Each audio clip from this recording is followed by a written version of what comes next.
Bonjour à tous.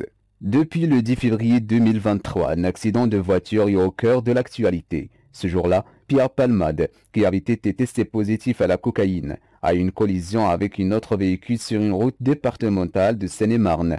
Outre les blessures subies par le comédien, qui a été admis aux urgences, l'accident a de graves répercussions sur les passagers de l'autre véhicule. Un homme, son fils et sa belle-sœur ont été blessés.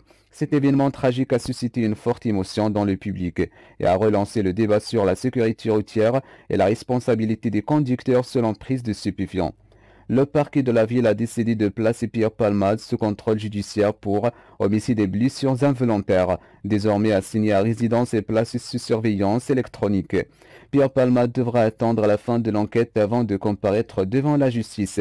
Cette affaire qui a suscité une grande émotion dans l'opinion publique rappelle l'importance de respecter les règles de sécurité routière et soulève la question de la responsabilité des conducteurs selon prise de drogue ou de médicaments.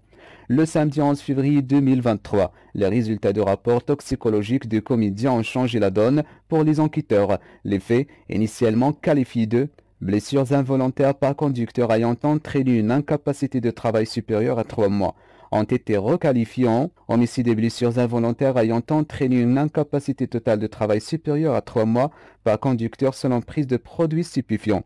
En cas d'homicide involontaire, Pierre Palmade risque une peine de 7 ans d'emprisonnement et une amende de 100 000 euros. En effet, l'enquête est encore en cours et il est possible que de nouvelles circonstances aggravantes soient révélées dans les prochaines semaines. Pour le moment, les enquêteurs ont confirmé que Pierre Palmade avait consommé de la cocaïne avant l'accident, ce qui a entraîné sa mise en examen pour homicide et blessures involontaires ayant entraîné une incapacité totale de travail supérieure à 3 mois par conducteur selon prise de produits stupéfiants. Si un excès de vitesse est avéré, cela pourrait alourdir la peine encourue par le comédien. C'est la fin de ce rendez-vous. Merci, à très bientôt.